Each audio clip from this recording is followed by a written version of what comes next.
Sebutin apa, karakter gue tuh genderless. Dia nggak punya gender. Dia itu bisa berubah jadi perempuan, bisa jadi anak-anak, bisa jadi...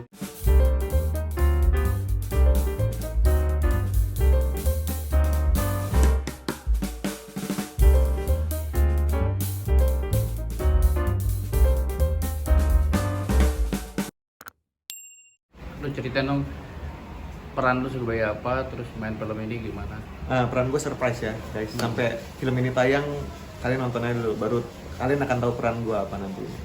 Film ini menceritakan tentang perempuan-perempuan yang hilang arah, yang sesat dengan masalah-masalahnya mereka masing-masing, sampai akhirnya meninggalkan semua hidup mereka dari segi kebaikannya tuh dilupain semua, sampai mereka tuh berubah menjadi sesuatu yang tersesat lah intinya gitu sih. Sulit nggak sih untuk perankan di bagian lu ini? Peran gue sulit karena ini salah satu peran yang mungkin cuma ada sekali di hidup gue kali ya. Belum tentu gue bisa dapetin peran kayak gini lagi gitu. Jadi challenge banget buat gue karena gue harus merubah semuanya yang ada di diri gue. Dan di karakter gue tuh gue kasih clue aja ya, karena gue nggak bisa nyebutin apa. Karakter gue tuh genderless. Dia nggak punya gender.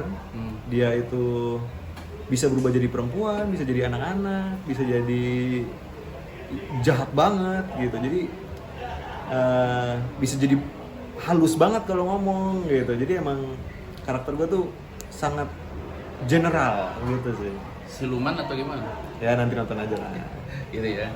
Terus lu belajar dari mana sih peran ini? Terus apa pertimbangan lu bisa nerima main film di sini?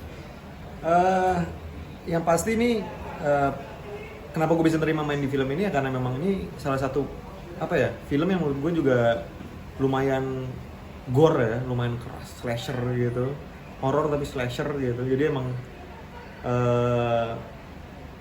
menjadi challenge buat gue sendiri lah intinya gitu. Dan gue lumayan picky sama horror gitu. Jadi ini salah satu yang emang gue pikirin baik-baik gitu supaya bisa main di film ini. Dan situ juga bagus banget karena 3 karakter perempuan juga itu berangkat dari ayat gitu. Dan buat gue ini menjadi relate lah sama orang-orang yang ada di sekitar kita di dunia ini tuh, nempel banget gitu. Itu alasan gue kenapa mau nonton. Ini yang pertama kali lu main horor, apa yang sudah keberapa kali? Sejujurnya ini horor pertama gue. Setelahnya baru Bayi Ajaib. Jadi emang gue syuting ini dulu, baru bisa syuting Bayi Ajaib gitu. Ini nggak sih mungkin ada rasa setelah syuting gitu kebawa mimpi atau kebawa apa gitu, karena kan perannya kan beda dengan yang lain kan? Enggak sih, nggak ada sampai segitunya. Cuman ya menyenangkan aja sih dapat karakter kayak gini sih. Yang paling dekat lawan mainnya siapa lu? Sama dalam 3 orang itu? Semuanya dekat.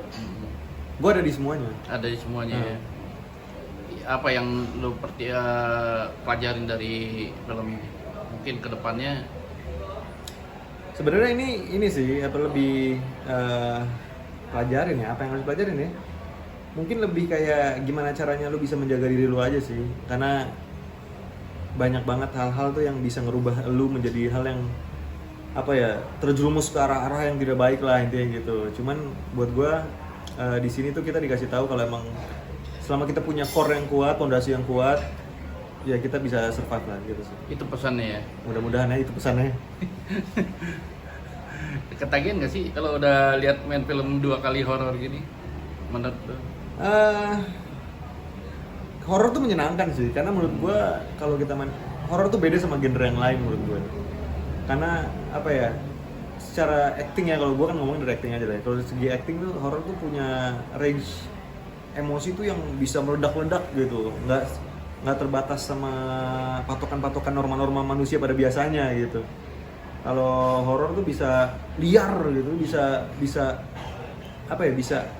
berada di kegelapan tapi lu tetap menjadi karakter yang sesuatu yang kuat gitu ibaratnya gitu sih. Lebih sulit mana bang? Drama sama horor? Lebih susah horor. Iya. Horor tuh susah. Hah? Apa? Sulitnya apa ulang-ulang lebih banyak ulang take-nya atau gimana? Secara teknis juga lebih sulit karena kita pasti kan syuting lebih banyak malam gitu kan. Terus juga secara secara apa ya, secara emosional syuting juga lumayan karena kita harus bisa berimajinasi karena kita merasa diteror lah apalah segala macam kayak gitu-gitulah. Jadi emang apa ya, horor tuh lebih stamina harus lebih kuat pertama, terus juga emosional lu tuh juga harus lebih range-nya harus lebih lebar lagi gitu. Terus technicalnya juga lebih ribet kalau horor gitu kan, karena main sama darah, sama seling, sama hal-hal yang kalau drama tuh lu nggak ketemu deh gitu ibaratnya gitu sih. Stamina apa yang lu minum mungkin yang lu konsumsi itu? Untuk Vitamin menjaga- sih, Ah. vitamin masih minum Hmm. dan tidur cukup penting. Kalau syuting sampai jam berapa sih? Kalau horor kemarin? Kalau syuting tuh biasanya kalau yang ini tuh kita syutingnya rata-rata mulainya enggak sih, ada scene siangnya juga, cuman tergantung kebutuhan scene ya. Cuman average tetap syutingnya tuh 12 sampai 14 jam sih biasanya. Jadi kalau misalkan kita mulainya jam 12 siang gitu, ya syutingnya sampai jam 12 malam. Kalau mulai jam 9 pagi sampai jam 9 malam kayak gitu sih. Atau biasanya kalau nih horor kan lebih sering malam gitu ya. Ya paling mulai dari jam 5 sore sampai jam subuh gitu. Tetap 12 jam. Di direct sama Rako gimana? Itu kalau itu nggak usah ditanya. Gue Bang Rako udah hampir 17 project. Jadi ya udah di luar kepala lah ya. Maksudnya kita udah sama-sama tahu kita maunya apa gitu, dan secara chemistry menurut gue udah nempel gitu. Gitu sih. Bawel nggak sih ini kalau di lokasi gitu? Bang Rako Sama- nggak bawel. enggak, Cuman ya. dia aktif diskusi gitu. Dia ngajakin diskusi kayak ya dia tahu lah apa yang harus kita lakuin. Dia tahu apa yang dia mau buat juga gitu kan. Jadi emang semuanya jadi lebih lancar sih karena dia turun langsung gitu. Oke.